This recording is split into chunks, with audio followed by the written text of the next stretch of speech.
పోయిన నెల మనం ధ్యానించాల్సింది రోమీయులకు రాసిన పత్రిక 8వ అధ్యాయం 18 నుంచి ధ్యానించాలి. కాకపోతే పోయిన నెల ఒక అంశం అంటే ప్రభువైన యేసుక్రీస్తు వారిలో ఉన్నది ఎవరి రక్తం అంటూ ఒక వివాదం తెర మీదకి వచ్చింది కాబట్టి దాన్ని మాట్లాడుకునే దాంట్లో పోయిన నెల గడిచిపోయింది. సరే, ఇప్పుడు మరలా రోమీయులకు రాసిన పత్రికని కొనసాగిద్దాం. రోమీయులకు రాసిన పత్రిక 8వ అధ్యాయము 18వ వచనం నుండి 30వ వచనం ఉన్నటువంటి ఈ లేఖన భాగాన్ని మనం ధ్యానిద్దాం. ప్రస్తుతం క్రైస్తవ సమాజంలో ఉన్నటువంటి ఒక అపోహ ఏంటంటే, యేసుక్రీస్తుని అంగీకరించినప్పుడు ఇక మనకి శ్రమలు రావు, లేదా దేవుని మాట ప్రకారం బ్రతుకుతున్నప్పుడు మనకు ఇబ్బందులు రావు అనేటువంటి ఒక వాక్య వ్యతిరేకమైనటువంటి ఆలోచన విధానం ఉంది. మేము భక్తి బాగానే చేస్తున్నాం కదా, మేమేమి పాపం చేయట్లేదు కదా, అన్ని సందర్భాల్లో నమ్మకంగానే ఉంటున్నాం కదా, మరి మాకే ఎందుకు ఇలాంటి సమస్యలు, ఇలాంటి శ్రమలు, ఇలాంటి శోధనలు ఎదురవుతున్నాయి అని కొంతకాలం ఉక్కిరి బిక్కిరై మరలా లోకంలోకి వెళ్తున్నటువంటి వ్యక్తులు చాలామంది, లేదా పూర్తిగా పాపంలో కూరుకుపోతున్నటువంటి వ్యక్తులు చాలామంది నిరుత్సాహం, కొంతవరకు పరిగెడతారు ఈ పరుగు పందెంలో, విశ్వాస యాత్రలో. వాళ్ళు చేస్తున్న భక్తికి వ్యతిరేకంగా ప్రతికూల పరిస్థితులు వచ్చినప్పుడు, అది ఏ రూపేణా అయినా సరే, అది ఆర్థిక పరమైన సమస్య కావచ్చు, లేకపోతే భౌతికమైనటువంటి అనారోగ్యం కావచ్చు, లేకపోతే సామాజికమైన ఒడిదుడుకులు కావచ్చు, లేకపోతే అనారోగ్య సమస్యలు కావచ్చు, లేకపోతే ఆత్మీయమైన సమస్యలు కావచ్చు, ఆధ్యాత్మికమైన సమస్యలు కావచ్చు, ఏదైనా సరే ఒక ఇబ్బంది వచ్చినప్పుడు, శ్రమ వచ్చినప్పుడు, నేను బాగానే భక్తి చేస్తున్నాను కదా, ఎందుకని నా జీవితంలో ఇలా జరుగుతుంది, దేవుడు నన్ను వదిలిపెట్టేశాడు, లేకపోతే నేను ఏదైతే ఎదుర్కొంటున్నానో దాంట్లోనే కలిసిపోతే బాగుంటుంది కదా అనేటట్టుగా ఒక అభిప్రాయానికి వచ్చి క్రైస్తవ్యాన్ని కానీ యేసు ప్రభు కానీ వదిలిపెడుతున్నటువంటి సందర్భాలు బోలెడు ఉన్నాయి. ఎందుకంటే సంఘానికి ఆహ్వానిస్తున్నటువంటి పిలుపులు ఎలా ఉంటాయంటే, యేసు ప్రభువుని అంగీకరించినప్పుడు మీకు ఎలాంటి కొదువు ఉండదు, మీకు ఎలాంటి లోటు ఉండదు, ఎలాంటి సమస్య ఉండదు, యేసు ప్రభు అన్ని తీసివేస్తాడు అనే పిలుపుతో వస్తున్నారు. మ్యాన్స్ ఎక్స్ట్రీమిటీ గాడ్స్ ఆపర్చునిటీ అని ఒక సామెత. ఎప్పుడు మనిషికి దేవుడు అవసరమవుతాడంటే, మనిషికి అతీతమైనటువంటి ఒక సమస్య వచ్చినప్పుడు, తను తాను పరిష్కరించుకునే సమస్య వచ్చినప్పుడు, అప్పుడు దేవుడు కావాలి మనిషికి. అలా దేవుడు ఏదో చేస్తాడని దేవుని దగ్గరికి వస్తే కొద్ది కాలం బాగానే ఉండి తర్వాత మరలా ప్రతికూల పరిస్థితులు వచ్చినప్పుడు, ఇంతకు మేము నమ్మినటువంటి దేవుడు నిజమేనా, ఈ విశ్వాసం నిజమేనా, మా భక్తి నిజమేనా, మేము భ్రమపడ్డామా, మొత్తంగా ఒక గందరగోళ పరిస్థితి ఏర్పడుతూ ఉంది. ఏదో ఒక దశలో నేను కానీ నీవు కానీ మనం మరణించేటప్పుడు అప్పటికి ఏదో ఒక దశలో దీన్ని ఎదుర్కోవాల్సి ఉంది.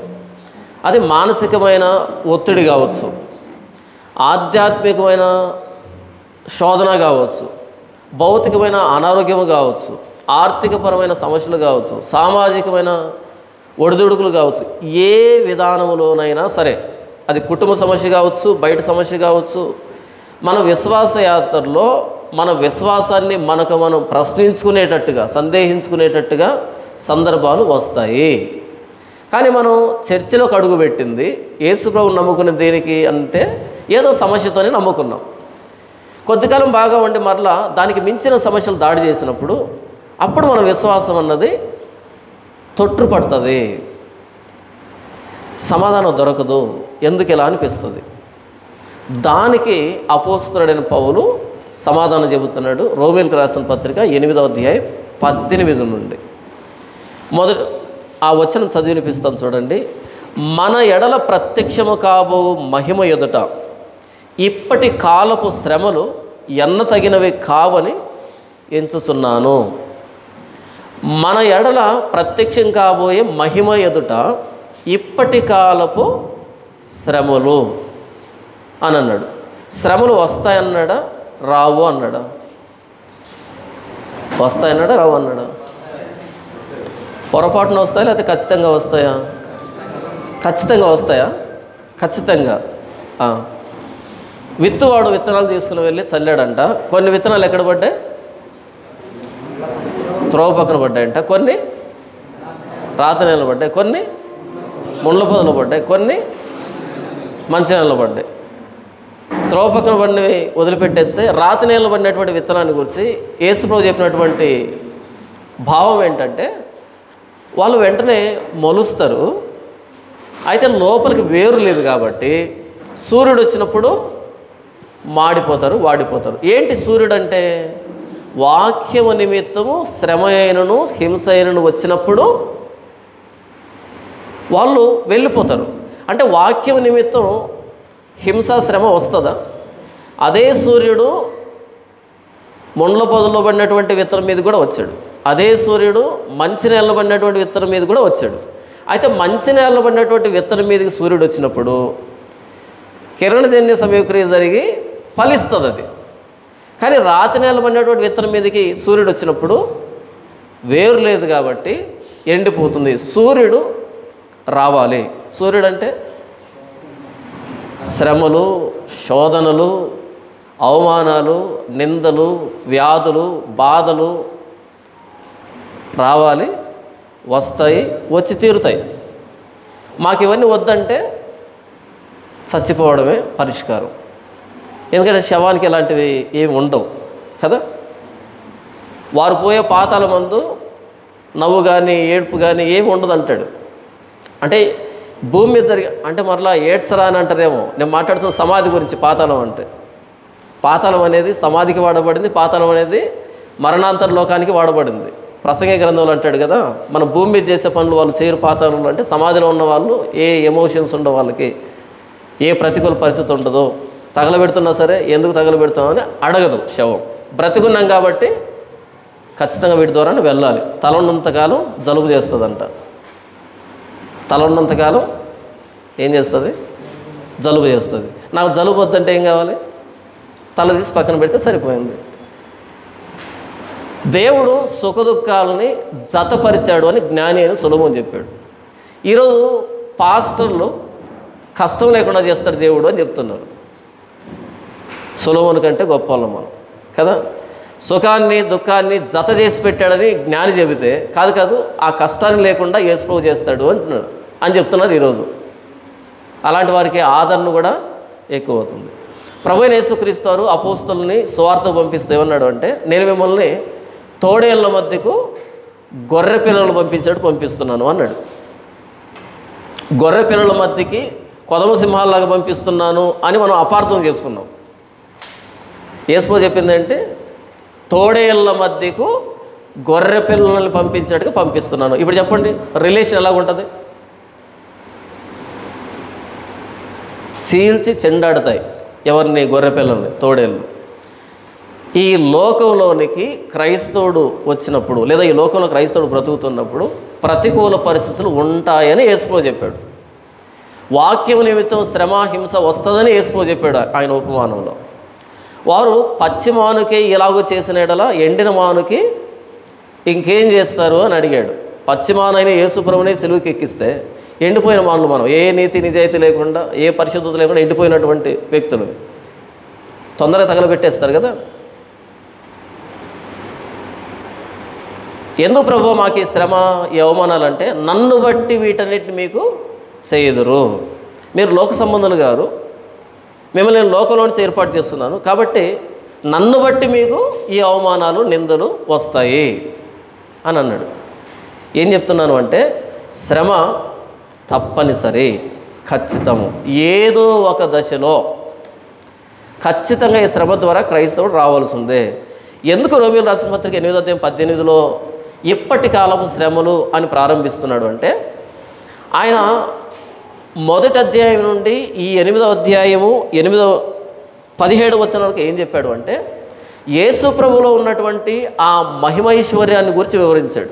3వ అధ్యాయంలో నీతిమంతులు లేడు, ఒక్కడూ లేడు అని చెప్పి, అయితే మనం ఉచితంగా నీతిమంతులమే అన్నాడు. అక్కడ ఏ భేదం లేదు, అందరం పాపం చేస్తాం, దేవుడు అనుగ్రహించే మహిమను పొందలేకపోతున్నాం అని చెప్పి, అందరూ పాపులమని చెప్పి, అయితే యేసు ప్రభువుని బట్టి ఉచితంగా నీతిమంతులమే, ఉచితంగా పరిశుద్ధులమే అన్నాడు. మనకు ఎక్కడ లేని ధైర్యం వచ్చేసింది. తర్వాత దాన్ని 4వ అధ్యాయంలో కొనసాగించాడు, విశ్వాసం ద్వారా నీతి ఎలా సాధ్యమైంది అని. 5వ అధ్యాయంలో యేసు ప్రభువులో మనం నూతన సృష్టి అని చెప్పుకుంటూ వచ్చాడు. ఆదాములో మనం పాత సృష్టి, పాపపు సృష్టి. అయితే 2వ ఆదాం, కడపటి ఆదామైన ప్రభువైన యేసుక్రీస్తులో మనం నూతనమైన సృష్టి. ఆయన నీతి మనకు దానంగా ఇవ్వబడింది. ఆదాములో పుట్టాం కాబట్టి పాపులమే, యేసు ప్రభువులో పుట్టాం కాబట్టి నూతన సృష్టి మనం అంటూ 5వ అధ్యాయంలో చెప్పాడు ఆయన. ఇక 6వ అధ్యాయంలో మనం బాప్తిసం తీసుకున్నామంటే క్రీస్తు పునరుద్ధానంలో పాలు భాగస్తులమే అని చెప్పాడు. ఇక 7వ అధ్యాయంలో ధర్మశాస్త్రం ఏదైతే చెబుతుందో ఆ ధర్మశాస్త్రాన్ని ప్రభువైన యేసుక్రీస్తుని బట్టి మనం నెరవేరుస్తున్నాం. అయ్యో నేను ఎంత దౌర్భాగ్యుడును, ఇట్టి మరణానికి లోనకు శరీరం నుండి నన్ను ఎవడు విడిపించును అని ప్రశ్నించి, అయితే మన ప్రభువైన యేసుక్రీస్తు వారిని బట్టి దేవుని కృతజ్ఞతలు చెల్లిస్తున్నాను, యేసు ప్రభు ఈ పాప మరణాల నియమం నుండి నన్ను విడిపించాడు అంటూ చెప్పి 8వ అధ్యాయం 1వ వచనంలో ఇప్పుడు క్రీస్తునందున్న వారికి ఏ శిక్షా విధి లేదు అని చెప్పాడు. అలా 8వ అధ్యాయంలో కొనసాగిస్తూ శరీర సంబంధాలు ఎలాగుంటారు, ఆత్మ సంబంధాలు ఎలాగుంటారు అని చెప్తూ మనం ఆత్మ సంబంధులమే అని చెప్పాడు. తర్వాత ఏమంటాడు అంటే, మనం పరిశుద్ధాత్మ దేవుని చేత దత్తత తీసుకునబడ్డాం, దేవునిలోనికి దత్తపుత్రులమే, కాబట్టి అబ్బా తండ్రి అంటూ మొరపెడుతున్నాం, మనం పిల్లలమే, వారసులం అంటూ చెప్పుకుంటూ వచ్చాడు. ఇంతవరకు క్రీస్తులో మనకున్నటువంటి ఆ ఘనత, ఆ మహిమైశ్వర్యం వివరించిన తర్వాత, ఇన్ని గొప్పతనాలు ఆపాదించబడ్డాయి కదా మనకి క్రీస్తుని నమ్ముకున్నామని, ఈ గొప్పతనాల ఆ నడుమ ఇక మాకు తిరుగులేదు అని అనుకుంటారేమో అని భక్తే, శ్రమే అంటూ రెండింటిని సపరేట్ చేస్తున్నాడు ఇక్కడి నుంచి. 8వ అధ్యాయం 17వ వచనం వరకు క్రీస్తులో మనకు అనుగ్రహించబడినటువంటి ఉచితమైన నీతి, ఉచితమైన పరిశుద్ధత, ఆ రక్షణ, క్రీస్తులో మన పౌరసత్వం, వారసత్వం, క్రీస్తులో మన ఆత్మీయ స్థితి, నూతన స్థితి, ఇవన్నీ చెప్పిన తర్వాత ఇదంతా భక్తి, ఆత్మ సంబంధమైనటువంటి ఆశీర్వాదం. ఇదంతా చదవగానే మనకు ధైర్యం వస్తుంది, గర్వం వస్తుంది, ఇక నాకేంటి అనేటువంటి పరిస్థితి వస్తుంది. ఇప్పుడు ఆయన ఇంకొక కోణాన్ని పరిచయం చేస్తున్నాడు. ఇంత గౌరవం మీకు ఇవ్వబడింది కదా, ఇంత స్థితి మీకు ఇవ్వబడింది కదా, మోసపోకండి. మనం బ్రతుకుతున్నది లోకంలో, మనం బ్రతుకుతున్నది భౌతికమైన ప్రపంచంలో, శ్రమ కూడా ఉంటుంది. ఇక్కడ కన్ఫ్యూజ్ అవుతాం అందరమే. నేను అంత బాగానే చేస్తున్నాను కదా, ఎందుకు నాకు ఇలా? ఎందుకు అంటే లోకంలో ఉన్నాం కాబట్టి. ఎందుకు? లోకంలో ఉన్నాం కాబట్టి. ఎందుకు? క్రీస్తుని నమ్ముకున్నాం కాబట్టి. మనం లోక సంబంధం కాదు కాబట్టి. ఎందుకు ఈ పెనుగులాట, ఎందుకు ఈ పోరాటం, ఎందుకు ఈ యుద్ధ వాతావరణం, ఎందుకు ఈ వ్యతిరేకత, ఎందుకు ఈ అవమానం, ఎందుకు ఈ శ్రమ అంటే క్రీస్తుని నమ్ముకున్నాం కాబట్టి. నా నామాన్ని బట్టి ఇవన్నీ మీకు సంభవిస్తాయని యేసుప్రభు చెప్పాడు. లూకాసు వార్త 6వ అధ్యాయము 22వ వచనంలో యేసుప్రభు చాలా స్పష్టంగా చెప్పాడు. అయితే ఈరోజు ఇలాంటి విషయాలు మనకు సరిగ్గా అవగాహన లేక తొట్టుపడుతున్నావు. చూడండి 22వ వచనం, మనిషి కుమారుని నిమిత్తము మనుషులు మిమ్మును ద్వేషించి, వెలివేసి, నిందించి, మీ పేరు చెడ్డదని కొట్టివేయినప్పుడు మీరు ధన్యులు. ఆ దినమందు మీరు సంతోషించి గంతులు వేయుడి, ఇదిగో మీ ఫలము పరలోకమునందు గొప్పదై ఉండును, వారి పితరులు ప్రవక్తలకు అదే విధముగా చేసిరి. మీకు అర్థమవుతుందా? మనిషి కుమారుని నిమిత్తం, ప్రభువైన యేసుక్రీస్తు వారి నిమిత్తం, ఆయన పేరును బట్టి, యేసు ప్రభువు నమ్ముకున్నామన్న కారణాన్ని బట్టి మిమ్మల్ని ద్వేషించి, వెలివేసి, నిందించి, మీ పేరు చెడ్డదని కొట్టివేయినప్పుడు మీరు ధన్యులు అని అంటున్నాడు.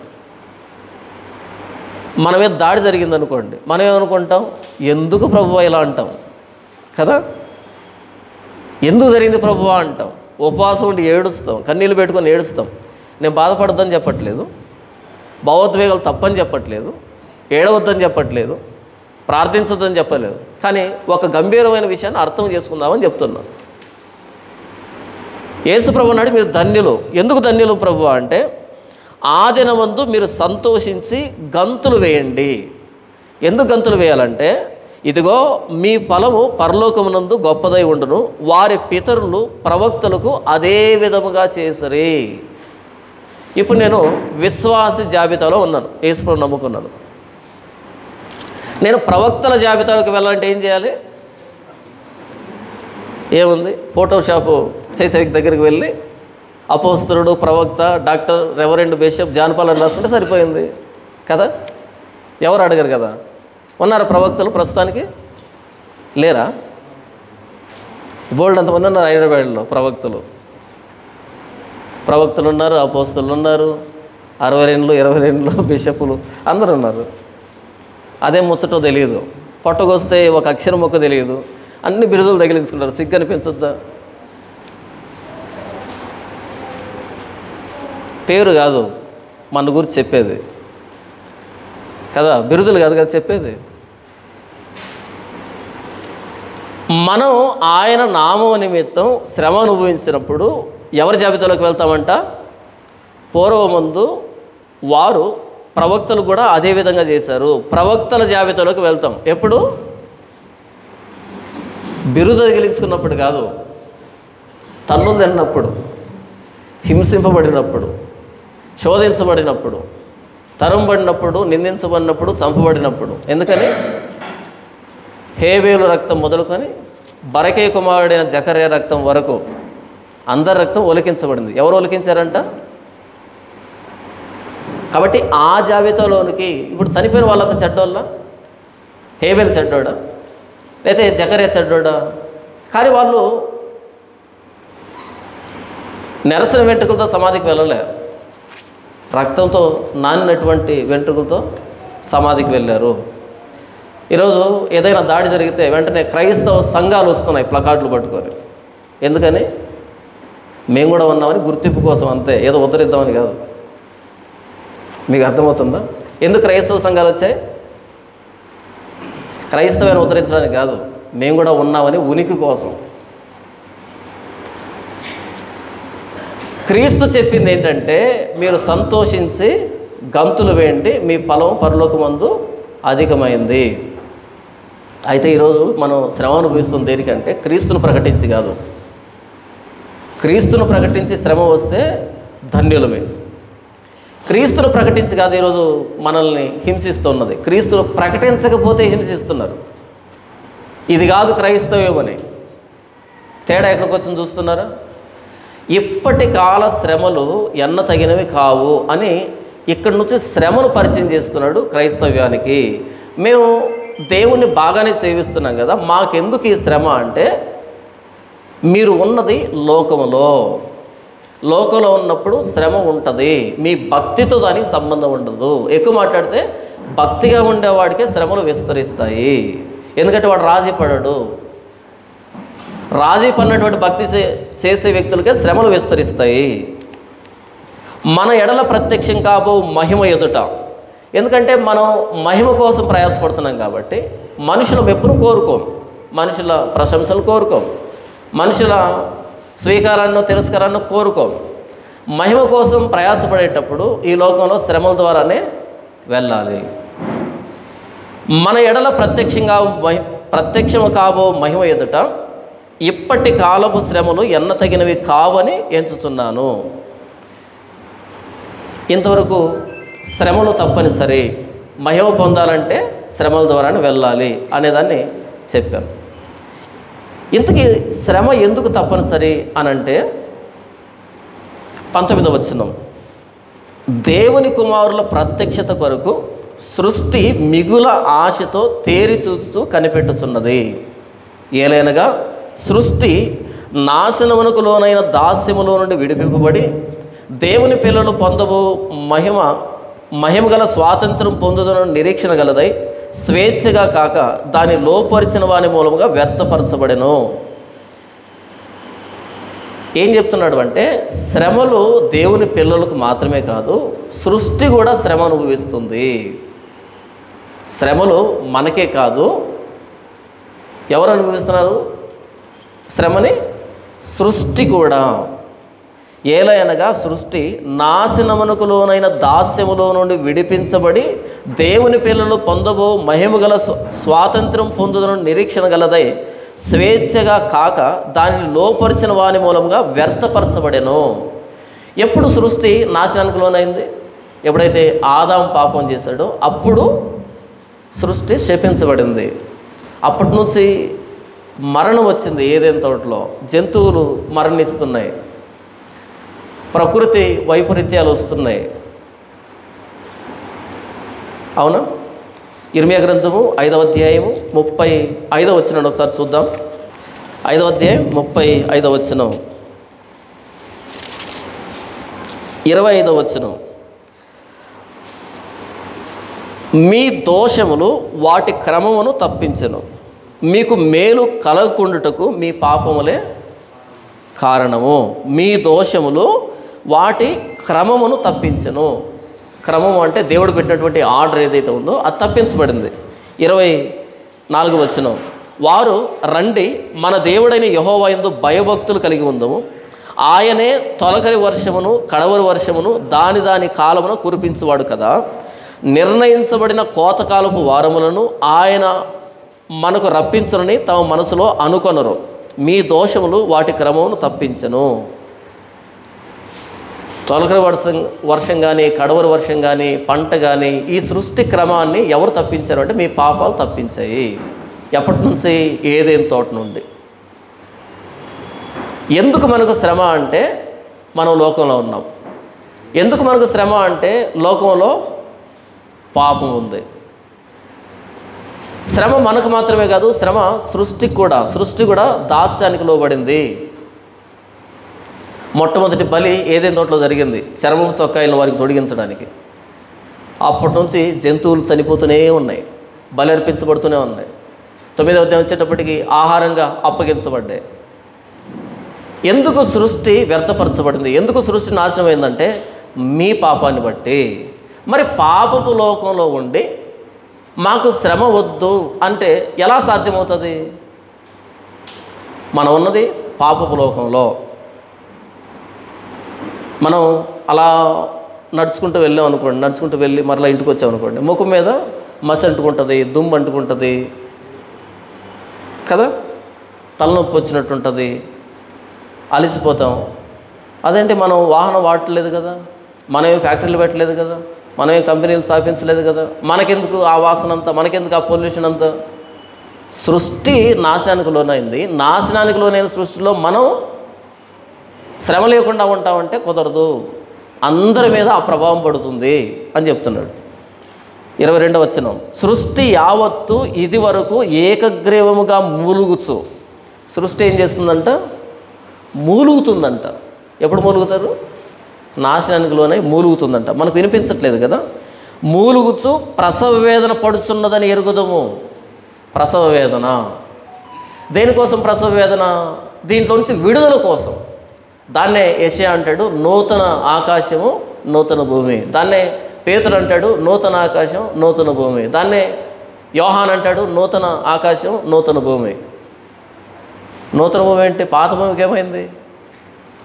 ఆకాశం ఆలకించు, భూమి సెవియొగ్గు. ఎందుకు? నేను పిల్లలను పెంచి గొప్పవారినిగా చేసేదని, అయితే వారు నా మీద తిరగబడి ఉన్నారు. ప్రతివాడు నడినెత్తిన వ్యాధి కలిగి ఉన్నాడు. ప్రతివాడు అరకాలు మొదలుకొని తల వరకు స్వస్థత లేదు. ఎక్కడ చూసినా గాయములు, దెబ్బలు, పచ్చి పుండ్లు, కట్టబడలేదు, పెండబడలేదు, తైలంతో బెత్తం చేయబడలేదు, ప్రతివాని గుండె బలహీనమైంది, అందరూ కుష్ఠరోగులు అని చెప్తున్నాడు. ఎవరితో? ఆకాశం ఆలకించు, భూమి చెవియొగ్గు. ఈ పాత సృష్టి పాపానికి లోనైంది. సృష్టి దాస్యానికి లోపరచబడింది. ఆ సృష్టిలో ఉన్న మానవుడు పాపానికి లోనయ్యాడు. ఇప్పుడు కొత్త ఆకాశం కొత్త భూమి అంటే ఏంటి? ఇంతకీ పరలోకమా? పాపం నుంచి విడిపించబడినటువంటి స్థితి. పాపం నుంచి విడిపించబడినటువంటి స్థితి. యెషయా గ్రంథంలో ఆడబడింది మొట్టమొదట పదం. మొదటి అధ్యాయంలో ఆకాశం ఆలకించు, భూమి చెవియగ్గు, ఈ పాత సృష్టి చెడిపోయింది, అందరూ కుష్ఠరోగులు. మరలా చెరలో నుంచి బయటకు వచ్చేప్పుడు అంటున్నాడు నూతన ఆకాశం నూతన భూమి. అంటే అర్థం ఏంటి? పాపం నుంచి విడుదల. ప్రభు అయిన యేసుక్రీస్తు వారు ఇది నా రక్తము వలనైన క్రొత్త నిబంధన. ఎవడైనా క్రీస్తునందుంటే వాడు నూతన సృష్టి. వాడు నూతన ఆకాశాన్ని నూతన భూమిని అనుభవించగలడు. అది దాని అర్థం. సృష్టి కూడా ప్రసవ వేదన పడుతుందంట. దేనికంటే 23వ వచనం, అంతేకాదు ఆత్మ యొక్క ప్రథమ ఫలములు నొందిన మనము కూడా దత్తపుత్రత్వము కొరకు, అనగా మన దేహము యొక్క విమోచనము కొరకు కనిపెట్టుచు మనలో మనం మూలుగుచున్నాము. పై వచనాలు ఎవరు మూలుగుతున్నాడంట? సృష్టి మూలుగుతుంది, ప్రసవ వేదన పడుతుంది. తర్వాత వచనాలు ఏమంటున్నాడు? మనం కూడా మూలుగుతున్నాం. దేనికోసం మూలుగుతున్నాం? ఈ దేహము యొక్క విమోచనం కొరకు. దేహం ఎప్పుడు విమోచించబడుతుంది? దేహం నుంచి మనం ఎప్పుడు బయటకు వస్తాం? ఆయన మహిమలోకి పిలువబడ్డాడు అని మెసేజ్ వస్తుందా? అది విమోచనం. పలానా అయ్యగారు ఉదయం 4 గంటలకి మహిమలోకి ప్రవేశించారు. మహిమా ప్రవేశం దాన్ని అంటున్నాడు ఇక్కడ. మనం కూడా మన దేహము యొక్క విమోచనం కోసం ఏం చేస్తున్నామంట? మూలుగుతున్నామంట. నిజంగా మూలుగుతున్నాం. మనం ఎక్కడ చనిపోతామేమో అని భయపడుతున్నాం కదా. మనం చర్చిలకు వెళ్తున్నది కానీ, కొబ్బరి నూనె డబ్బాలు కొనుక్కుంటున్నది కానీ, ప్రత్యేకమైన ప్రార్థనలు పెట్టించుకుంటున్నది కానీ దేనికంటే పొరపాటున చస్తామేమోనని. కొంచెం తేడాగా అనిపించగానే వెంటనే మనకు తెలిసిన పాస్టర్ అందరికీ ఫోన్ కొడతాం. నాన్నగారికి చాలా సీరియస్గా ఉంది, అర్జెంటుగా ప్రార్థన చేయండి. ఎందుకని? పోకుండా. అడుగుద్దని నేను చెప్పట్లేదు, ప్రార్థన చేయొద్దని నేను చెప్పట్లేదు. మన ఎమోషన్స్ పెట్టిన దేవుడే, నేను దాన్ని కాదంటాంలే. ఇక్కడ పౌలు ఏం మాట్లాడుతున్నాడు అంటే, ఈ పాపపు ప్రపంచంలో మనం పోరాడుతున్నాం. ఎప్పుడు పోరాటంలో ఉండాలని ఎవడు కోరుకోడు. విమోచన కావాలనుకుంటాడు, విశ్రాంతి కావాలనుకుంటాడు. ఎవడైతే ఈ లోకంలో పోరాటం చేస్తుంటాడో వాడు తన దేహం యొక్క విమోచనం కోసం మూలుగుతుంటాడు. ఎలాగైతే సృష్టి దాస్యానికి లోపరచబడి మూలుగుతూ ప్రసవేదన పడుతుందో, మార్చబడ్డానికి, విడుదల పొందడానికి మనం కూడా మన దేహంలో మూలుగుతున్నాం. ఎప్పుడెప్పుడు బయటకు వద్దామా అని. ఎవరికుంటుంది ఈ మూలుగు? ఎవడైతే పోరాటం చేస్తుంటాడో, రాజీ లేకుండా బ్రతుకుతుంటాడో వాడికి అనిపిస్తుంది ఇది వద్దు, ఈ లోకం ప్రభుతో ఉండాలనిపిస్తుంది. ఎవడైతే రాజీ పడి ఉంటాడో వాడికి ఏమనిపిస్తుంది? వద్దు ప్రభు, అప్పుడే వద్దు ప్రభు, ఇంకా చాలా బాధ్యతలు ఉన్నాయి ప్రభు, పెద్దానికి పెళ్లి కాలేదు, చిన్నదానికి స్కూల్లో ఫీజు రాలేదు, లేకపోతే సీట్ రాలేదు, చిన్నోడికి ఉద్యోగం రాలేదు, ఇల్లు కట్టాలి, అది చేయాలి, ఇది చేయాలి కదా.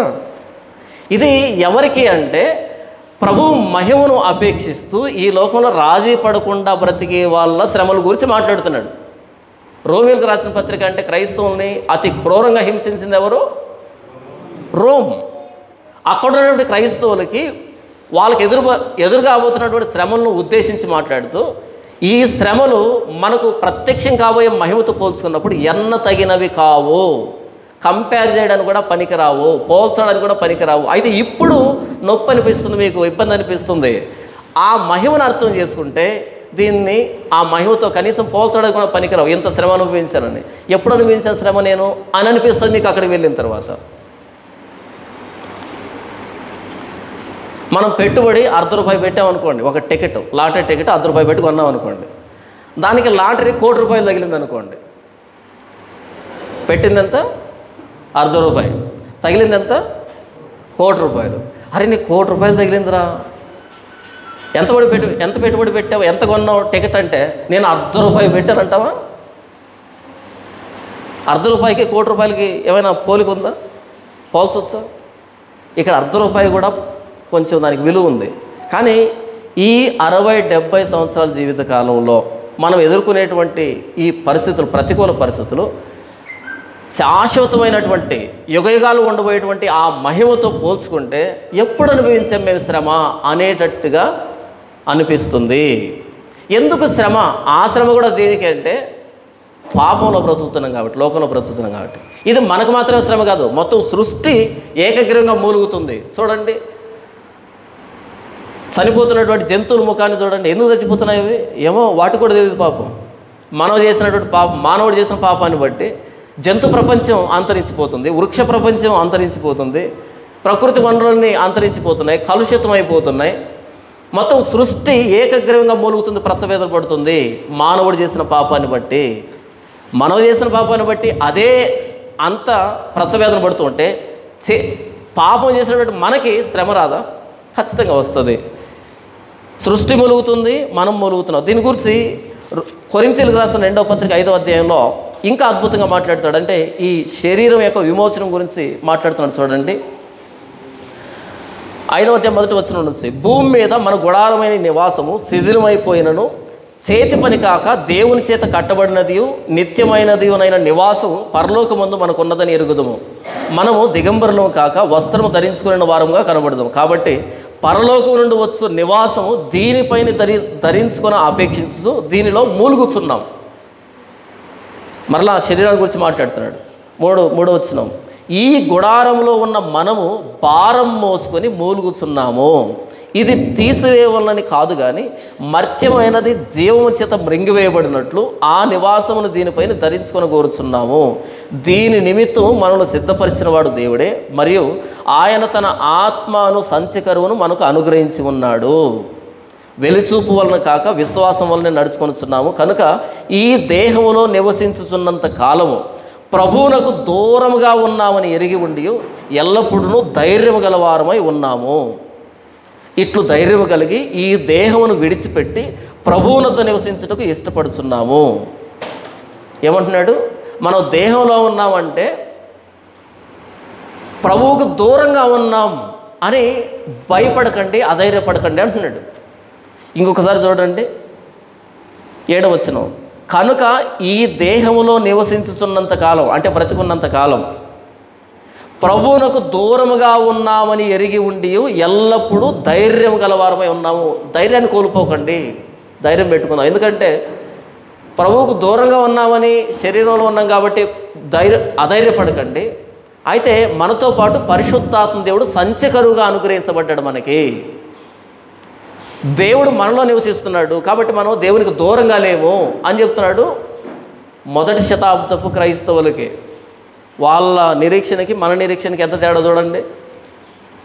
వాళ్ళు ఏమనుకుంటున్నారు అంటే, ఇంకా బ్రతుకున్నామంటే ప్రభువుకు దూరంగా ఉన్నాం కదా, దూరంగా ఉన్నప్పుడు ఏ శ్రమో నిందో అవమానమో బాధో శోధన వచ్చినప్పుడు ఎక్కడో చోట తప్పిపోతాం కదా, దేవుడికి దూరం అయిపోతాం కదా అని వాళ్ళు బాధపడుతూ ఉంటే, అధైర్యపడుతుంటే, కాదు పరిశుద్ధాత్మ దేవుడు మనకు సంచకరువుగా అనుగ్రహించబడ్డాడు అంటే దేవుడు మనలో ఉన్నాడు, మనం ఆయన దగ్గరగానే ఉన్నాం, అధైర్యపడకండి. ఆ రోజు వాళ్ళు భయపడినటువంటి భయము ఈయన చెప్పినటువంటి ధైర్యం కనీసం మనకు అర్థం కానటువంటి పరిస్థితిలో ఉన్నాం మనం ఇప్పుడు. మరలా రోమీయులకు రాసిన పత్రిక 8వ అధ్యాయము 23వ వచనం, ఆత్మ యొక్క ప్రథమ ఫలములు నొందిన మనము కూడా అనే ముందు ఏం రాయబడింది? ఆత్మ యొక్క ప్రథమ ఫలాలు నొందిన మనము కూడా. పెంతెకొస్తు పండుగ దినాన్ని అందరి మీదకి పరిశుద్ధాత్మ దేవుడు వాళ్ళ మీద రావడం జరిగింది, వారికి తలాంతులు ఇవ్వడం జరిగింది. ఎవరైతే మారు మనసు పశ్చాత్తాపంతో ప్రభువైన యేసుక్రీస్తు వారిలో పాప క్షమాపణ కోసం బాప్తిసం పొందుతారో వారికి పరిశుద్ధాత్మ దేవుడు వరంగా అనుగ్రహించబడతాడు. అంటే ఆత్మ యొక్క ప్రథమ ఫలాలు మనం పరిశుద్ధాత్మ దేవుడు ఈ లోకానికి వచ్చినప్పుడు ప్రథమ ఫలాలు ఎవరు? అపోస్తులు ఉన్నారు కదా, ప్రథమ ఫలాలు వీళ్ళు.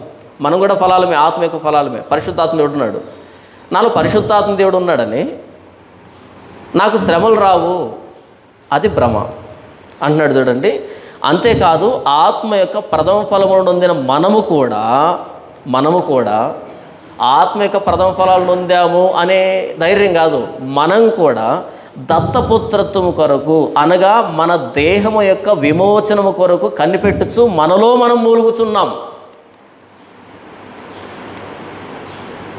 యుద్ధ వాతావరణం, పోరాటం గురించి మాట్లాడుతున్నాడు. ఒకప్పుడు ఒక 10 సంవత్సరాల క్రితం భారతదేశంలో ఉన్నటువంటి పరిస్థితి వేరే, క్రైస్తవం పట్ల దృష్టి వేరే. ఇప్పుడు దృష్టి మారుతుంది, ఆలోచన మారుతుంది, మాటలు మారుతున్నాయి కదా, ఇంకా ఎక్కువ అవుతాయి, ఇంకా తీవ్రం అవుతాయి, విపరీతం అవుతాయి. చట్టాలు మార్చబడితే చేసేది ఏముంది? చట్టాలే మార్చబడితే చేసేదేముంది? మనం మణిపూర్లో అంత మారణకాండ జరిగితే ఏం చేసాం? మనం ఏం చేయలేం, ప్రార్థన చేయడం తప్ప ఏం తెలుసు మనకి? ఆ చర్చిలో దంపుతుంటే ఈ చర్చిలో ప్రార్థన చేసుకున్నది తప్ప మనకేం తెలుసు? యేసు ప్రభు మనకి అలాంటి ఆజ్ఞ జారీ చేయలే. తోడేళ్ల మధ్యకు గొర్రె పిల్లలు పంపించినట్టుగా పంపిస్తున్నా అని చెప్పాడు తప్ప మీరు కూడా కొదమ సింహాలుగా పోరాడండి అని చెప్పలే ఆయన. ఒక చెంప కొడితే రెండో చెంప అన్నాడు తప్ప, ఈ పట్టణంలో హింసిస్తుంటే ఇంకో పట్టణాన్ని పారిపోండి అని చెప్పాడు తప్ప, తిరగబడండి, ఉద్యమాలు చేపట్టండి, విప్లవాల్లో పాల్గొనండి, చట్టాల కోసం రోడ్లు ఎక్కండి,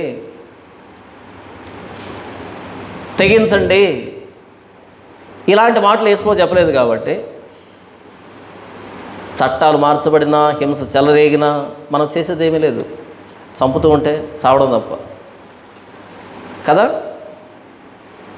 ఇక్కడ ఏమంటున్నాడు అంటే ఆత్మ యొక్క ప్రథమ ఫలాలను పొందాం మనం, ఆత్మ యొక్క ప్రథమ ఫలాలమే, అయినా సరే మన దేహం యొక్క విమోచన కోసం కనిపెడుతున్నాం. అంటే ఈ లోకంలో ఎంత తీవ్రమైనటువంటి హింస చెలరేగుతుంది ఆ రోజుల్లో. భక్తికి శ్రమకి సంబంధం లేదు. చాలామంది అపార్థం చేసుకుంటున్నటువంటి విషయం ఏంటంటే యేసు ప్రభువును నమ్ముకుంటే కష్టాలు పోతాయి, అక్కడే మిగిలిపోయారు. ఏదైనా కష్టం వస్తే ఆహా కాదులే అని వెనక్కి వెళ్తున్నారు. కాదు, మనం ఎక్కడికి వెళ్తున్నాం అన్నటువంటి రూట్ మ్యాప్ అన్నది మన దగ్గర ఉంటే ఆ రూట్ మ్యాప్లో ఇదిగో లోయ వస్తుంది, వంకరగా దారి వస్తుంది, కొండ వస్తుంది, వాగు వస్తుంది, ముళ్ళ కంప వస్తుంది అని ముందే రూట్ మ్యాప్లో చూసామనుకో, ఆ ముళ్ళ తుప్ప రాగానే ఎస్ కరెక్ట్గా దారిలోనే ఉన్నా, ఆ లోయ రాగానే దారిలోనే ఉన్నా, ఉలికి పడేది ఉండదు. రూట్ మ్యాప్ తెలియకుండా ప్రయాణం చేసామనుకో, ఏంటి ఇన్ని ముళ్ళు చెట్లు ఉన్నాయి, ఇది దారి కాదేమో, ఏంటి ఇన్ని వాగులు అడ్డు వస్తున్నాయి, కొండ ఇది రూట్ కాదేమో, దారి కాదేమో అని అనుకుంటాం. దారి ఎప్పుడో ఇవ్వబడింది క్రైస్తవులకి లేఖనాల్లో. ఈ దారిని వదిలిపెట్టేసి బయట మాట్లాడుకున్న మాటలనే ప్రామాణికంగా తీసుకొని, పాస్టర్లు చెప్పేటువంటి మాటలను ప్రామాణికంగా తీసుకొని, ప్రత్యేకించి మీ హైదరాబాద్లో కదా, ఉద్యోగం లేక బాధపడుతున్నారా, పిల్లలు లేక ఇబ్బంది పడుతున్నారా, పెళ్ళిళ్ళు కాక మదన పడుతున్నారా, కుటుంబంలో సమస్యలు, శరీరంలో అనారోగ్యమా, ఏంటి మాటలు? అపోస్తులు ఎప్పుడు ఇలా స్వార్థ ప్రకటించలేదే కదా. అపోస్తులు ఏదైతే ప్రకటించలేదో అది ఈరోజు సువార్త అయింది. అపోస్తులు ఏదైతే ప్రకటించారో అది వాక్య వ్యతిరేకమైంది. ఎవరైనా నిజంగా వాక్యం చెప్పినప్పుడు వాడు శత్రువు అవుతున్నాడు క్రైస్తవ్యానికి. ఎవడైతే వాక్యం స్థానంలో కథలు చెప్తున్నాడో వాడు నిజమైన సువార్థికుడు, అంతర్జాతీయ సువార్థికుడు అవుతున్నాడు. ఎందుకంటే కథలు అందరికీ ఇష్టం, చిన్నపిల్లలు మొదలుకొని రేపో మాపో వచ్చే ముసలోళ్ళ దాకా అందరికీ ఇష్టం కథ అంటే. వాక్యం అంటే ఎవరికి ఇష్టం ఉండదు. ఎందుకని?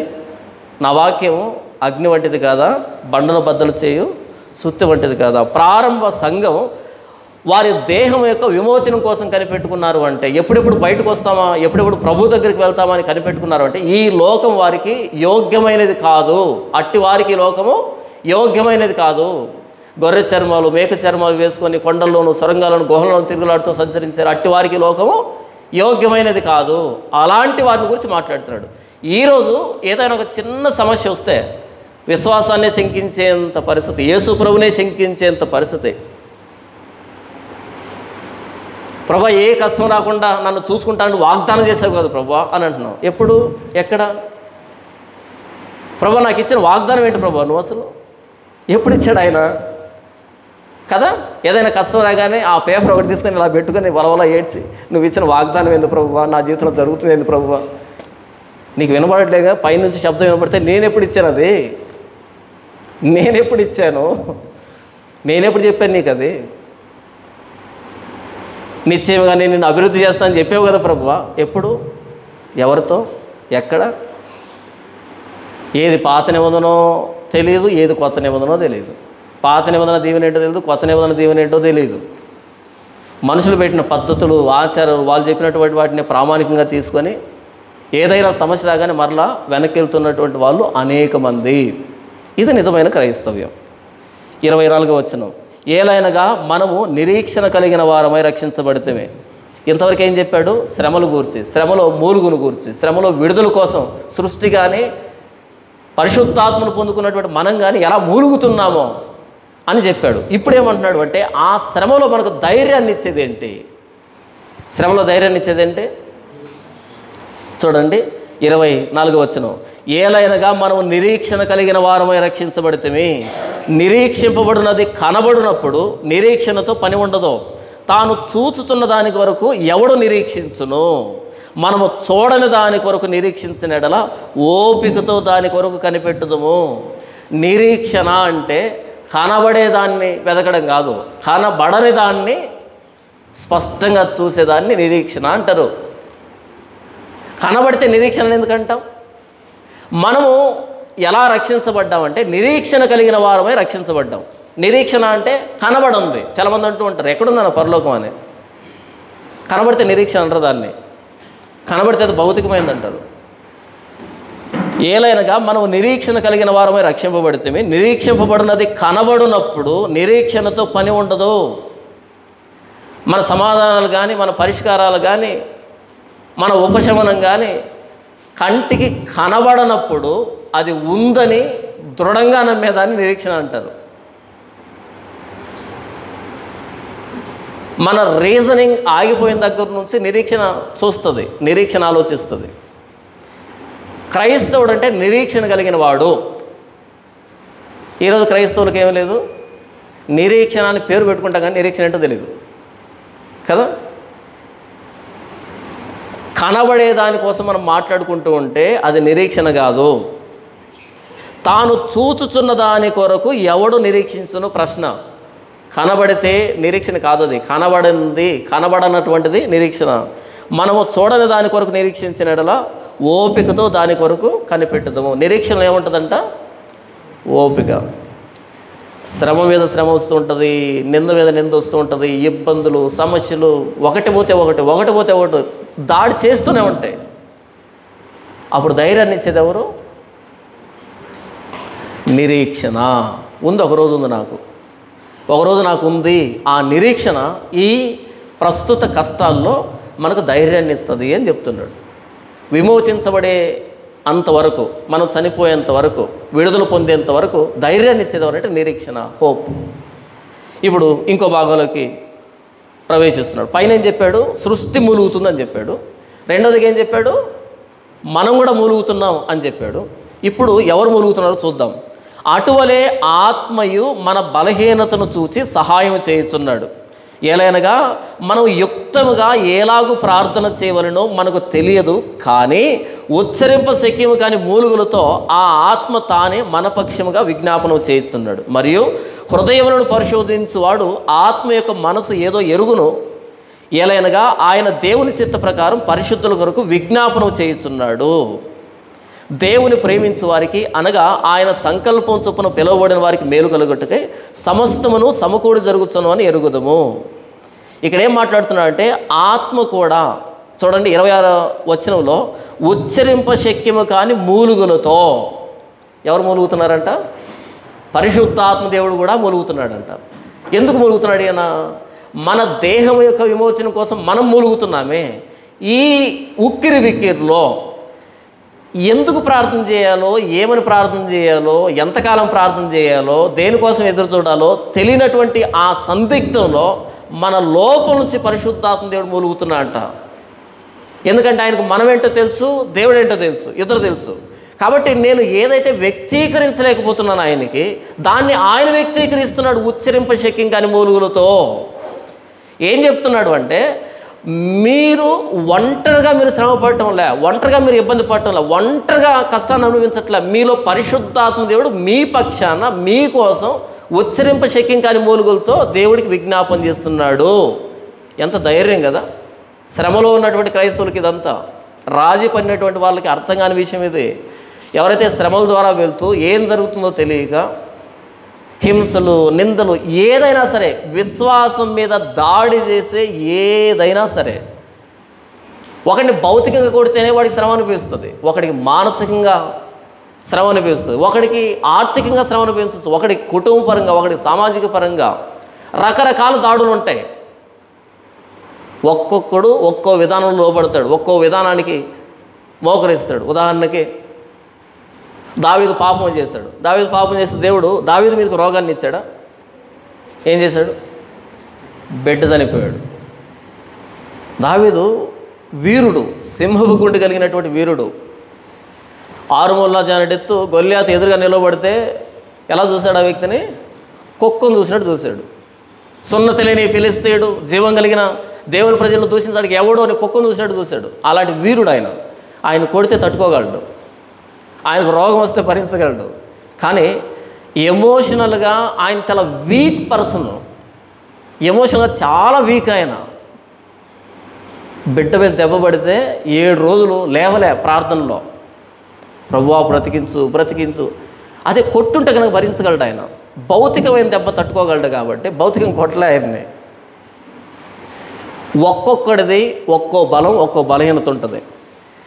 ఎవరి మీద ఎలాంటి శ్రమ వస్తుందో, ఎలాంటి ఇబ్బంది వస్తుందో వాళ్ళకి తెలుసు, అందరికీ తెలియదు. నా శ్రమ నీకు చిన్నదిగా అనిపించవచ్చు, నీ శ్రమ నాకు చిన్నదిగా అనిపించవచ్చు. ఎవడి ముళ్ళు వాడికే కష్టంగా ఉంటుంది. ఇప్పుడు మీ సమస్య నాకు చెప్పాను అనుకోండి, ఇందులో ఏముందంటాను సింపుల్గా, ఎందుకంటే దాంట్లో నేను స్ట్రాంగ్ ఉంటాను కాబట్టి. నాది నేను మీకు చెప్పాను అనుకోండి, ఇందులో ఏముందని మీరు అంటారు, ఎందుకంటే అందులో మీరు స్ట్రాంగ్గా ఉంటారు కాబట్టి. ఎవడు ఏ విషయంలో బలహీనుడో ఆ విషయంలోనే ముళ్ళు ఉంటుంది. ప్రభువా ఈ ముళ్ళు తొలగిపోవాలని ముమ్మారు ప్రార్థన చేశాడంట. దేవుడు ముళ్ళు తీశాడా? నా కృప నీకు చాలు. ముళ్ళు తీస్తే హెచ్చిపోతావు, సాతాను దూతగా మారుతావు. కాబట్టి సాతాను నలగొట్టినట్టుగా నేను నలగొడుతూనే ఉంటా ముళ్ళు పెట్టి. నా శరీరం ముందు ముళ్ళు ఉంచబడింది. ఏంటి అపోస్తలుడైన పౌలుకే శ్రమ తప్పలేదా? కానీ మనకు తప్పుతున్నాయి. కల్వరి టెంపుల్కి వెళ్ళినప్పుడు ఇక్కడికి వచ్చాను, అయ్యగారు దేవుడు నాతో నేరుగా మాట్లాడాడు. అలా ఎలా మాట్లాడాలా చూడండి. కొరింథీయులకు రాసిన పత్రిక 2వ పత్రిక 11వ అధ్యాయము. కొరింథీయులకు రాసిన 2వ పత్రిక 11వ అధ్యాయము 23వ వచనం నుంచి, వారు క్రీస్తు పరిచారకుల వెర్రివాని వలె మాట్లాడుతున్నాను, నేనును మరి ఎక్కువగా క్రీస్తు పరిచారకుడును. పౌలు ఎవరంట? యేసుప్రభు సేవకుడంట. అందరికంటే అతిశయపడేంత సేవకుడినా.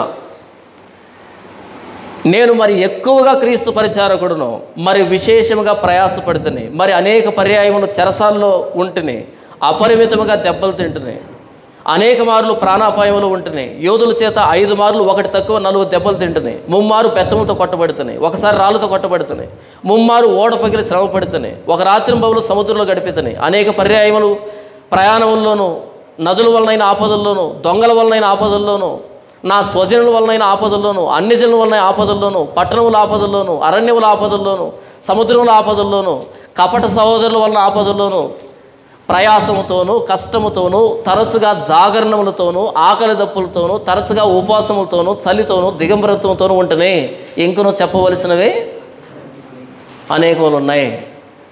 ఈయన అపోస్తలుడేనా? ఆయన అపోస్తలుడు కాబట్టే వీటన్నిటి ద్వారా వచ్చాడు ఆయన. అందుకని ఇంత ధైర్యంగా వ్రాయగలిగాడు ఆయన. మన ఎడల ప్రత్యక్షం కావో మహిమ ఎదుట ఇప్పటి కాల శ్రమలు ఎన్న తగినవి కావు అని ఆయన వ్రాస్తేనే ఆ వచనానికి అందం వస్తుంది. ఈయనే వ్రాయాలి దాన్ని. చూడండి, కొరింథీయులకు రాసిన 2వ పత్రిక 4వ అధ్యాయం 17వ వచనం నుంచి ఆయన మాట్లాడుతున్నటువంటి మాట ఎంత ధైర్యాన్ని ఇస్తుందో. 16వ వచనం, కావున మేము అధైర్యపడము, మా బాహ్య పురుషుడు కృషించుచున్నను, ఆంతర్య పురుషుడు దినదినము నూతనపరచబడుచున్నాడు. మేము దృశ్యమైన వాటిని చూడక అదృశ్యమైన వాటిని నిదానించి చూస్తున్నాము. ఇదే నిరీక్షణ అంటే. మేము దృశ్యమైన వాటిని చూడక అదృశ్యమైన వాటిని నిదానించి చూస్తున్నాము. క్షణమాత్రముండు మా చొలకని శ్రమ. ఆయన చెప్పిన లిస్ట్ ఎంత పెద్దది? చాలా పెద్దది లిస్ట్ ఆయన చెప్పింది. ఇదే కొరింథీయులకు రాసిన 2వ పత్రిక 1వ అధ్యాయంలో అంటాడు, మేము బ్రతుకుతాం అనేటువంటి ఆ నమ్మకం కూడా పోయింది అనే మాట ఉంటుంది చూడండి. 8వ వచనం, 1వ అధ్యాయం 8వ వచనం, సహోదరులరా, ఆసియాలో మాకు తటస్థించిన శ్రమను గురించి మీకు తెలియకుండా మాకు ఇష్టం లేదు. అదేమనగా మేము బ్రతుకుతామను నమ్మకం లేక ఉండనట్లుగా మా శక్తికి మించి బ్రతుకుతామనే ఆలోచన కూడా లేదు. చచ్చిపోయాం, ఆల్మోస్ట్ చనిపోయాం అనేటువంటి పరిస్థితి. దాన్ని ఏమంటున్నాడు 4వ అధ్యాయానికి వచ్చేప్పటికి, క్షణమాత్రముండు మా చులకని శ్రమ. నిజంగా నిరీక్షణ కలిగినటువంటి క్రైస్తవుడు ఇలాగే చూస్తాడు శ్రమని. మనకు నిరీక్షణ ఏంటో తెలియదు, ఎందుకు యేసుప్రభువుని నమ్ముకున్నామో తెలియదు. కాబట్టి వచ్చే ప్రతిదీ పెద్దగా కనపడుతుంది మనకి. చిన్న కనపడుతుందా, పెద్ద కనపడుతుందా? నిరీక్షణ ఏం చేస్తుందంటే మన జీవితంలో వచ్చేదాన్ని చిన్నగా చూపెడుతుంది. మన ఎడల ప్రత్యక్షంగా ఓ మహిమ ఎదుట దానితో పోలుస్తూ చూసినప్పుడు ఏది పెద్దది కాదు సమస్య, ఏ నింద పెద్దది కాదు, ఏ శ్రమ పెద్దది కాదు. దాన్ని లేకుండా చూసినప్పుడు చాలా పెద్దగా కనపడుతుంది. మన ఎడల ప్రత్యక్షంగా ఓ మహిమ ఎదుట ఇప్పటి కాల శ్రమలు ఎన్న తగినవి కావు. ఇది నిరీక్షణ. అసలు ఆ మహిమతో పోల్చుకున్నప్పుడు నేను ఎప్పుడు శ్రమ పడ్డాను అనే అనుమానం వస్తుంది, గుర్తుండదు. అవునా? ఇక్కడ నాకు చేతి మీద ఒక ఘాటు ఉంది, ఇక్కడ ఇప్పుడు కనిపించట్లే, ఆల్మోస్ట్ అది మానిపోయింది. కానీ ఇది తెగినప్పుడు ఎంత రక్తం పోయిందో, మొత్తం అంతా రక్తం అంతా పోయి పెద్ద హంగామా, స్పృహ పడిపోయేంత పరిస్థితి, అంతగా తెగింది ఇది. ఇప్పుడు కనిపించట్లేదు, ఇంకొద్ది కాలానికి కనిపించదు కదా. కొన్ని సంవత్సరాల ఈ వ్యవధిలోనే ఇది కనిపించలే. కానీ ఆ స్టార్టింగ్ రోజు ఆ తెగినప్పుడు ఎంత పెద్ద హంగామా నడిచిందో, కానీ ఇప్పుడు దాని తాలూకు ప్రభావం లేదు ఇక్కడ. కొన్ని సంవత్సరాల ఈ దూరానికే ఈ గాయం మానిపోతే కోట్ల సంవత్సరాల వ్యవధిలో అన్నీ మర్చిపోతాం. మేము ఎప్పుడు శ్రమపడ్డాం, మేము ఎప్పుడు నిందించబడ్డాం, మేము ఎప్పుడు కొట్టబడ్డాం, మేము ఎప్పుడు నరకబడ్డాం. అక్కడ వెళ్ళి అపోస్తలుడైన పౌలు దగ్గరికి, అపోస్తలుడైన పౌలు నిన్ను నీరో చక్రవర్తి నరికి చంపాడు కదంట, నన్నా ఎప్పుడు అంటాడు, తెలియదు, మర్చిపోతాడు. ఎందుకని? అంతం లేనటువంటి కాలం అది, యుగయుగాలు, నంబర్ లేదు అక్కడ. మరుపు రాదా? మర్చిపోతారా? మరుపు వచ్చేస్తుంది. మన ఎడల ప్రత్యక్షంగా మహిమ ఎదుట ఇప్పటి కాలపు శ్రమలు ఎన్న తగినవి కావు. మనకు నిరీక్షణ అర్థమైతే ఈ జీవితంలో వచ్చేటువంటి ప్రతిదీ చిన్నదైపోతుంది. కానీ ఈరోజు యేసు ప్రభువుని ఎందుకు నమ్ముకుంటున్నారు చాలామంది? కొరింథీయులకు రాసిన మొదటి పత్రిక 15వ అధ్యాయము 19వ వచనాన్ని చూడండి. ఈ జీవితకాలం మట్టుకే మనము క్రీస్తునందు నిరీక్షించు వారమైన ఎడల మనుషులందరికంటే దౌర్భాగ్యులమై ఉందము. ఎందుకు నమ్ముకుంటున్నారంటే క్రీస్తుని? ఈ జీవితకాలం మట్టుకే నీటిలో సీటు రావాలంట, అందుకు చర్చికి వచ్చారంట. అంతేనా? పెళ్ళి కావాలంట, అందుకు చర్చికి వచ్చారు. కడుపులో గడ్డలు ఉన్నాయంట, మోకాలు నొప్పులంట, నడువుల నొప్పులంట, పిల్లలు పుట్టట్లేదంట, కోట్ల కేసులు ఉన్నాయంట. ఏంటివి? ప్రభువైన యేసుక్రీస్తు వారు అపోస్తుల్ని ఈ లోకానికి పంపించి, మీరు సర్వలోకానికి వెళ్ళి సర్వసృష్టికి సువార్త ప్రకటించండి, నమ్మి బాప్తీసం పొందిన రక్షింపబడతాడు, నమ్మని వారికి శిక్ష విధించబడుతుంది అని చెప్పిన దాంట్లో మోకాళ్ళ నొప్పుల ప్రస్తావన ఉందా? లేదు కదా. ఈరోజు చర్చిలో ఉంది. ఎందుకు చర్చికి వచ్చామంటే అప్పులు తీరాయి. సువార్తలు అప్పులు ఉన్నాయా? లేవు. అసలైన సమస్య పాపం, అసలైన సమస్య నరకం, అసలైన సమస్య అపవాది, అసలైన సమస్య మనకు మనమే. నా యందు అనగా నా శరీరమందు మంచిది ఏది నివసింపదని నేను ఎరుగుదును. నాలో మంచితనం లేదు, బయట మంచితనం లేదు, అపవాది మంచోడు కాదు, సచ్చిన తర్వాత నరకం మంచిది కాదు. మొత్తం దేవునికి శత్రువుగా బ్రతుకుతున్నాము. స్వభావ సిద్ధముగా దైవోగ్రతకి పాత్రులమే. ఇంత ఉపద్రవాన్ని, ఇంత ప్రమాదాన్ని మనం పెట్టుకొని ఏది పెద్దది మనకి? ఈ జీవితకాలం మట్టుకే మనం క్రీస్తునందు నిరీక్షించు వారమైన ఎడలా. యేసు ప్రభువుని ఎందుకు నమ్ముకుంటున్నాం అంటే, ఎందుకు నమ్ముకోకూడదో వాటన్నింటికి నమ్ముకుంటున్నాం.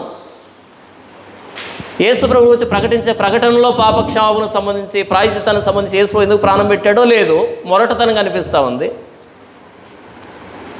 ఎక్కడైనా విన్నారా ఈ మధ్యకాలంలో ప్రభువైన యేసుక్రీస్తు శిలువను గురించి ఒక గంట ప్రసంగాన్ని విన్నారా? వినం. ప్రకటించేది ఎవరు? అలా ప్రకటిస్తే చర్చికి వచ్చేది ఎవరు? అలా ప్రకటిస్తే కానుకిచ్చింది ఎవరు? ఎవడో నూటికొకడు కోటికొకడు నేను పాపిని అంటాడు. అలా ఈ రూమ్ రెంట్లు కానీ, ఈ మేనేజ్మెంట్ కానీ ఎలా వస్తుంది?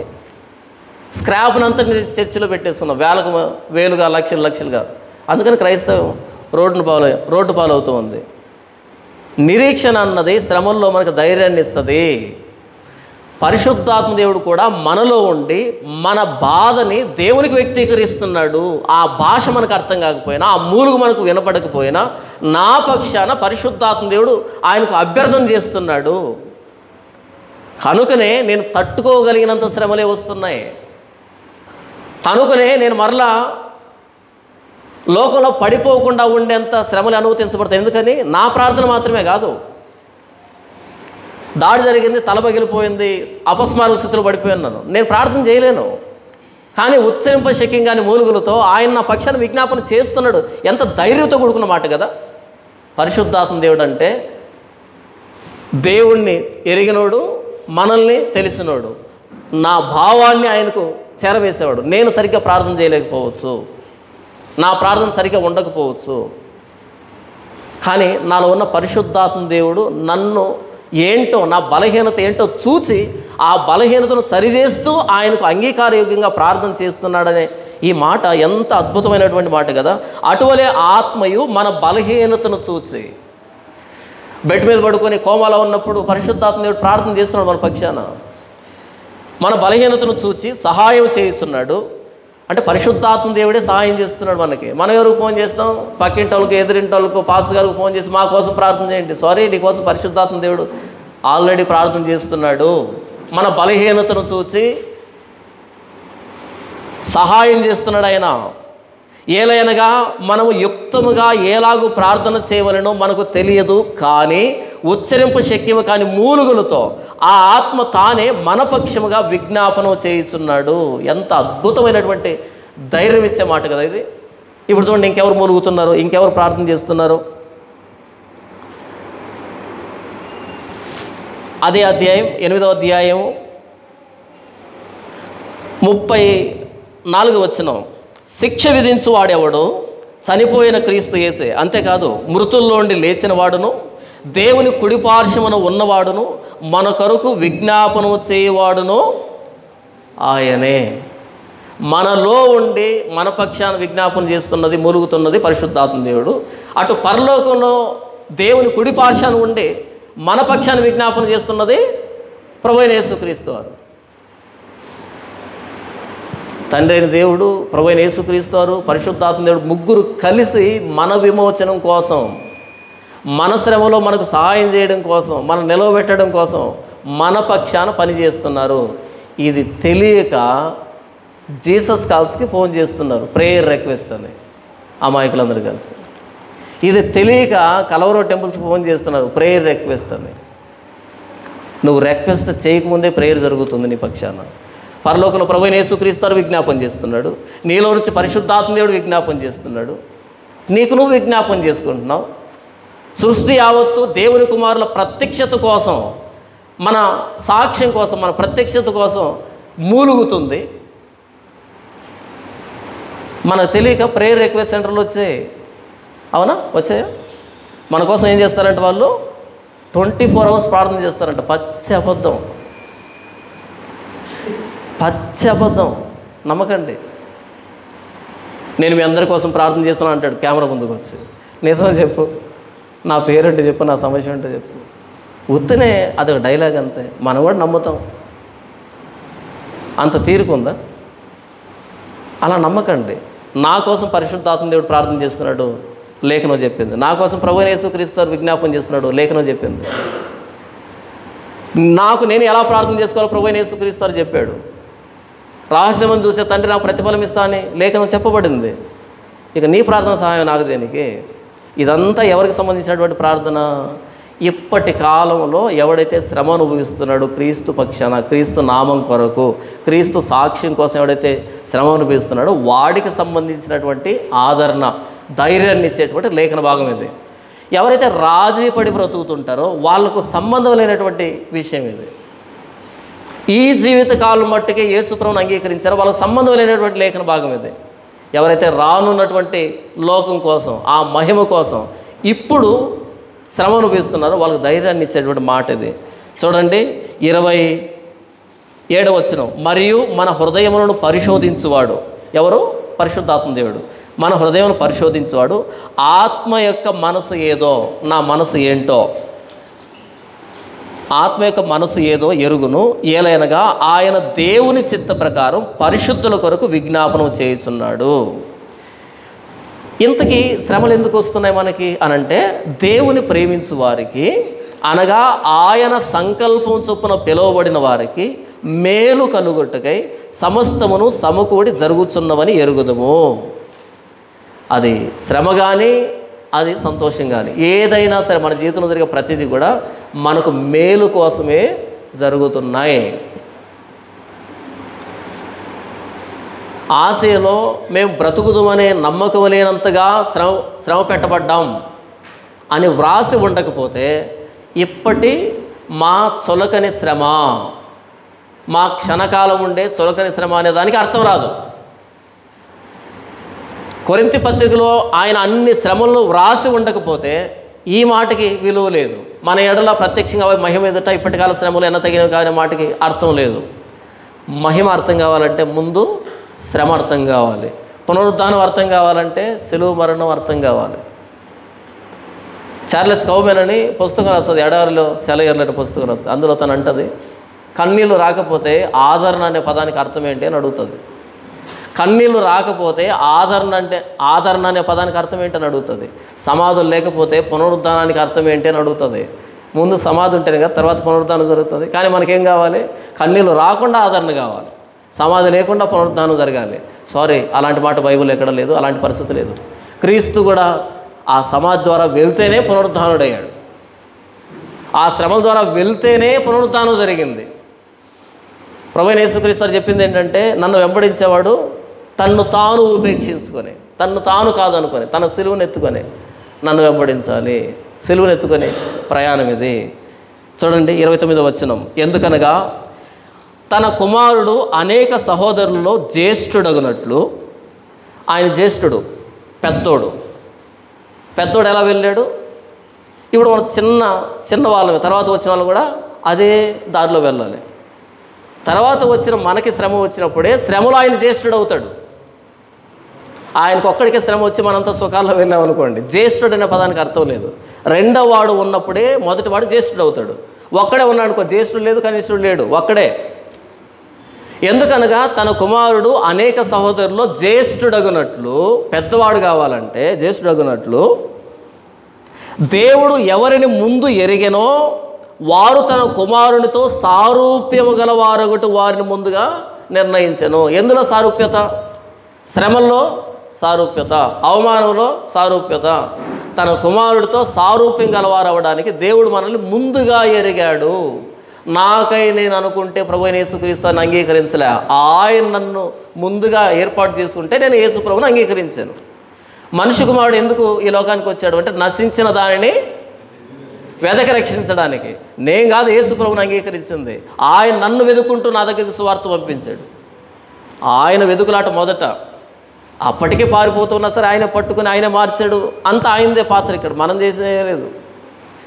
ఎరికో ప్రాంతానికి యేసు ప్రభు వస్తున్నాడని తెలిసి జక్కయ్య మేడి చెట్టు ఎక్కి కూర్చున్నాడు ఆయన చూద్దామని. కానీ ఆయన వస్తున్నదే ఆయన కోసమని ఇంటికి పోయేంతవరకు తెలియదు ఆయనకి. ఆయన ఎవరో చూద్దామని ఈయన మేడి చెట్టు ఎక్కాడు. కానీ ఆయన వస్తున్నదే ఈయన కోసమని ఈయనకి ఎప్పుడు అర్థమైంది? అర్థమైనప్పుడు ఆస్తిని వదిలిపెట్టేశాడు. వద్దు ప్రభువా, చాలు నన్ను వెతికావు కదా. నశించిన దాన్ని వెతకి రక్షించడానికి ప్రభువైన యేసుక్రీస్తు వారు ఎరికోకు వెళ్ళాడు. గెరాసేనుల ప్రాంతంలో 2000 దయాలు బట్టి ఎవడు సాధు చేయలేకుండా రాత్రింబవలు కేకలు వేస్తూ గాయపరుచుకుంటూ కేకలు వేస్తూ తిరుగుతున్నటువంటి, బట్టలు లేకుండా తిరుగుతున్నటువంటి ఆ వ్యక్తిని వెతుక్కుంటూ ప్రభువైన యేసుక్రీస్తు వారు వెళ్ళాడు. స్వస్థచిత్తుని చేశాడు, బట్టలు ధరింపజేశాడు, దెక్కపల్లిలో స్వార్థికునిగా చేసి తిరిగి వచ్చాడు.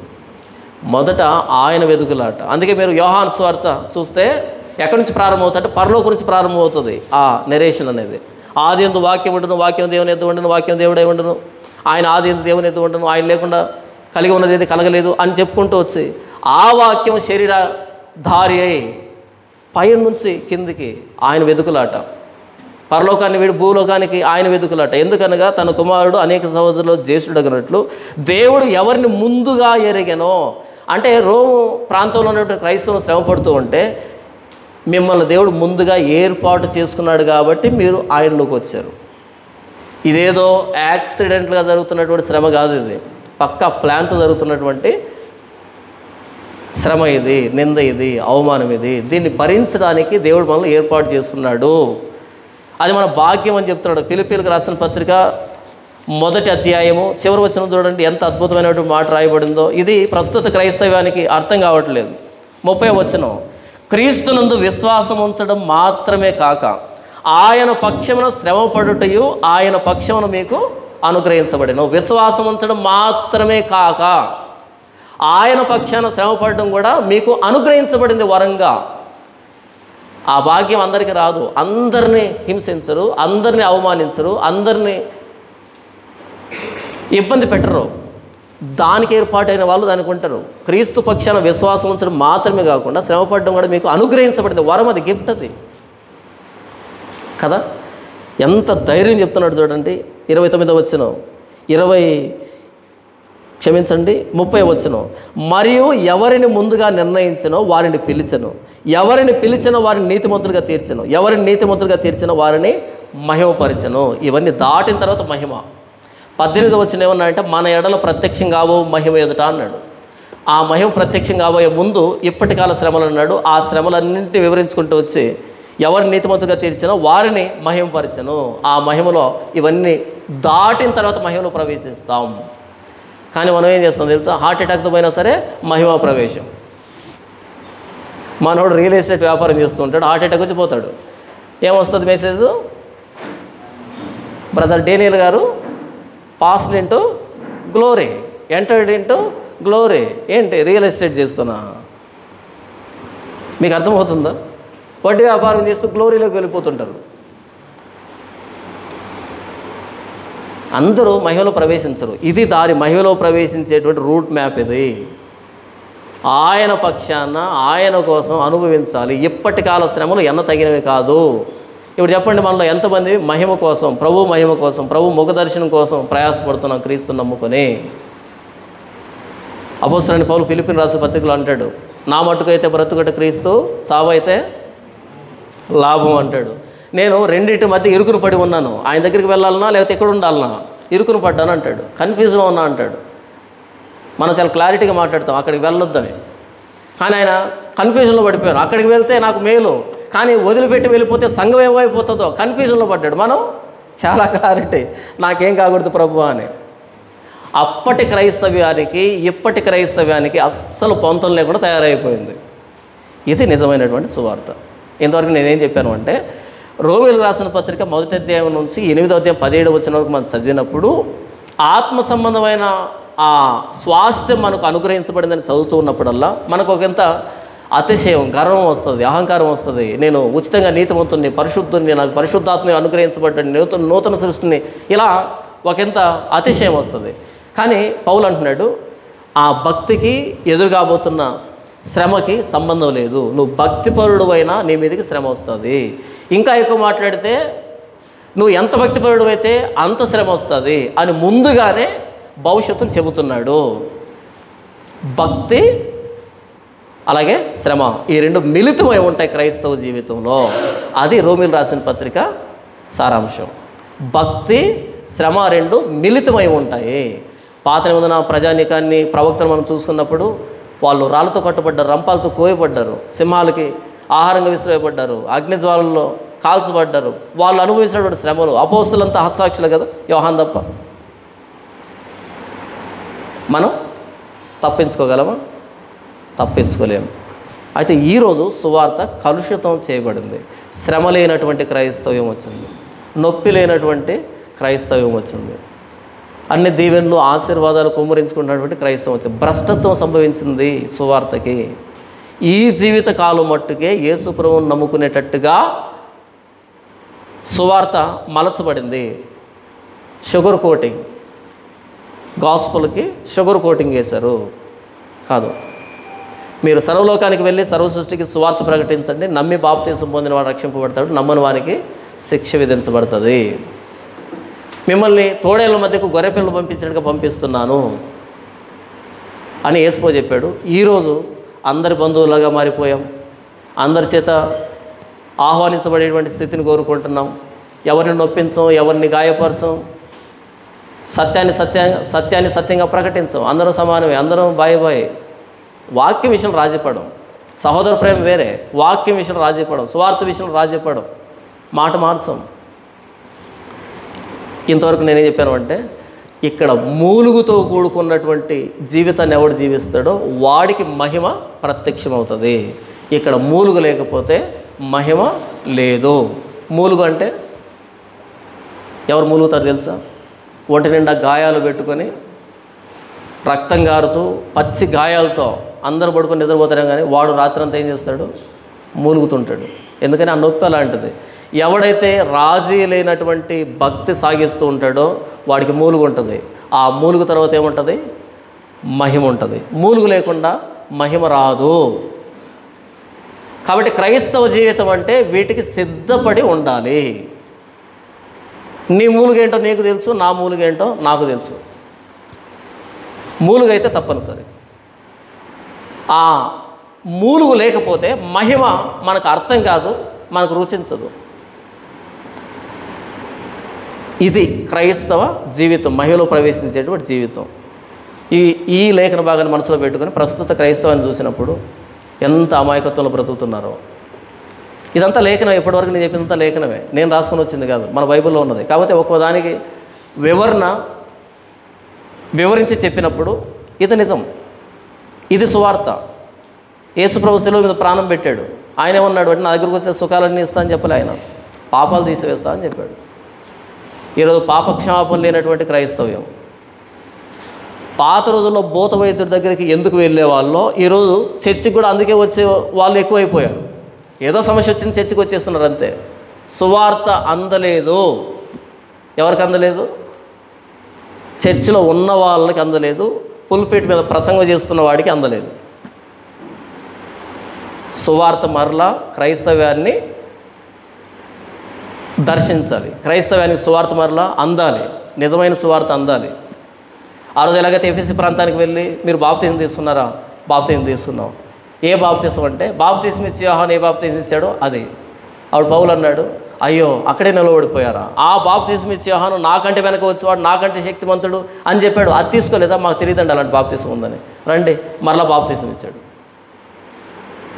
ఈరోజు ప్రాస్పరిటీ గాస్పల్ వెళ్ళింది సమాజంలోనికి. మేలులు, క్షేమాలు, అభివృద్ధి ప్రకటించేటువంటి ప్రాస్పరిటీ గాస్పల్ సమాజంలోకి వెళ్ళింది. అలాంటి వాటిని మరలా పిలిచి, అయ్యో ఇది కాదు గాస్పల్ అంటే, ఇది కాదు సువార్త అంటే, ఇది సువార్త అంటే అని కూర్చోబెట్టి చెప్పాల్సినటువంటి పరిస్థితి మనకు ఏర్పడింది. క్రైస్తవ జీవితం అంటే సంతోషంతో ఉండేది కాదు. అది భౌతికమైన సంతోషాలు అనుభవించడం, దేవుని నమ్ముకున్న 3 అంతస్తులు కట్టేసామంటే దేవుని కృప, ఇది కాదు క్రైస్తవ జీవితం అంటే. మూలుగు, యుద్ధం, పోరాటం. అపోస్తుల జీవితంలో మనకి ఇదే కనపడుతుంది. దేవుడు ఎవడని నేను చెప్పటం లే, దేవుడు ఎవడు, దేవుడిని అడగొద్దు, తినొద్దు, త్రాగొద్దు, సంతోషపడద్దు నేను చెప్పటం లే. కానీ క్రైస్తవ జీవితం అంటే రాజీ పడినటువంటి జీవితం. దేవుడు నీకు ఇచ్చాడా? మంచిది. కానీ దేవుడు నీకు శ్రమను అనుమతించాడా? అది మరి శ్రేష్టం, మరి ధన్యత, మరి భాగ్యం. ఇది సిద్ధపడి ఉంటే మనకు భవిష్యత్తులో ఎదురుకాబోతున్న శ్రమలు మనం ఎదుర్కోవచ్చు. ప్రస్తుతానికి క్రైస్తవం మీద దాడులు జరగడానికి సిద్ధంగా ఉన్నాయి. 2025లో ఎలాంటి పరిస్థితులు మనకు ఎదురుకాబోతున్నాయో మనకు తెలియదు. బహిరంగంగా ప్రకటన చేశారు. ఛత్తీస్గఢ్లో మార్చి 1వ తారీఖు నరసంహారం, నరమేధం జరగబోతుందని బహిరంగ ప్రకటన ఇచ్చాడు. ఎవడు ఖండించలే దాన్ని? ఏ అధికారి స్పందించలే దానికి? ఏం జరగబోతుందో తెలియదు. అందరూ ఉత్కంఠతో చూస్తున్నారు ఏం జరుగుతుందని. బహిరంగ స్టేట్మెంట్, అది రహస్యంగా జరిగింది కాదు. బహిరంగంగానే ఇలాంటి స్టేట్మెంట్లు ఇచ్చి సర్వైవ్ అవుతున్నారంటే లోపల ఎన్ని జరుగుతున్నాయి. జంతువులకు ఇచ్చిన విలువ మానవులకి ఇవ్వనటువంటి పరిస్థితి, క్రైస్తవులకు ఇవ్వనటువంటి పరిస్థితి. అవునా? చట్టాలను రాజ్యాంగాలను మార్చేటువంటి పరిస్థితులు చోటు చేసుకుంటున్నాయి. యథేచ్ఛగా బహిరంగంగా చర్చల మీద దాడులు జరుగుతున్నాయి. బైబిల్ పట్టుకున్న వాళ్ళ మీద దాడులు జరుగుతున్నాయి. బైబిల్ని నోటుకు వచ్చినట్టు మాట్లాడుతున్నారు. అవునా? బైబిల్ని బూతులు మాట్లాడుతుంటే సోషల్ మీడియాలో అందరికి కనిపించేట్టు తిరుగుతూ ఉంటే ఎవరైనా యాక్షన్ తీసుకుంటున్నారా? తీసుకోవట్లేదు. బహిరంగ సత్యం. క్రైస్తవులకి గడ్డు కాలం దాపరించబోతుందేమో అని అనిపిస్తుంది ఈ 2025లో. ఆ పరిస్థితులు సంభవించినప్పుడు ఉలిక్కి పడకుండా పరిశుద్ధాత్మ దేవుడు ఈ లేఖన భాగాన్ని మన మధ్య తీసుకొని వచ్చాడు. ఇది క్రైస్తవ్యం. రైట్ ట్రాక్లో ఉన్నారు మీరు అని చెప్తున్నాడు పరిశుద్ధాత్మ దేవుడు. ప్రభా వాళ్ళు దాడి చేస్తున్నారు, వీళ్ళు దాడి చేస్తున్నారు, అలా అంటున్నారు, ఇలా అంటున్నారు అని ఏడ్చి మొత్తుకోకుండా పరిశుద్ధాత్మ ముందుగా ఏం చెప్తున్నా అంటే, మీరు కరెక్ట్ దారిలోనే ఉన్నారు, ఇదే సరైన దారి మహిమకి. ఈ మూలుగా అవసరం. దాడికి సిద్ధపడాలి, హింసకి ఎదురెళ్ళాలి. గెత్సెమనే తోటలో వచ్చి వెతుకుతున్నారు. ఎక్కడ యేసు ప్రభు ఎదురుగా వచ్చి నిలబడి ఎవరిని వెతుకుతున్నారు? వాళ్ళు అన్నారు, నజరేయుడైన యేసుని. నేనే కదా. పేతురు కత్తి తీసుకున్నాడు. నీ కత్తి వరలో పెట్టు, కత్తి పట్టుకున్న వాళ్ళు కత్తితోనే పోతారు. ఆయన దాన్ని ఎదుర్కొంటే కానీ మనకు రక్షణ లేదు.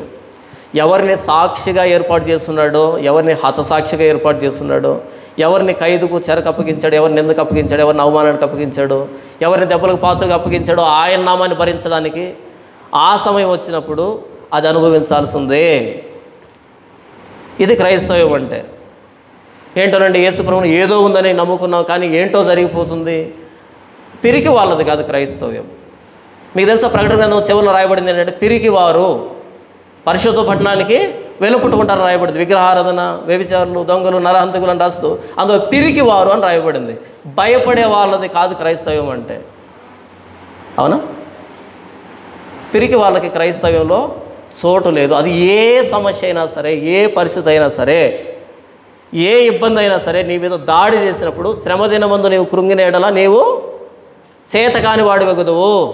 నీ మీద ఏం దాడి చేస్తుందో నీకు తెలుసు, అందులో కృంగిపోయావా, నీది క్రైస్తవ్యం కాదు, నువ్వు క్రైస్తవుడు కాదు.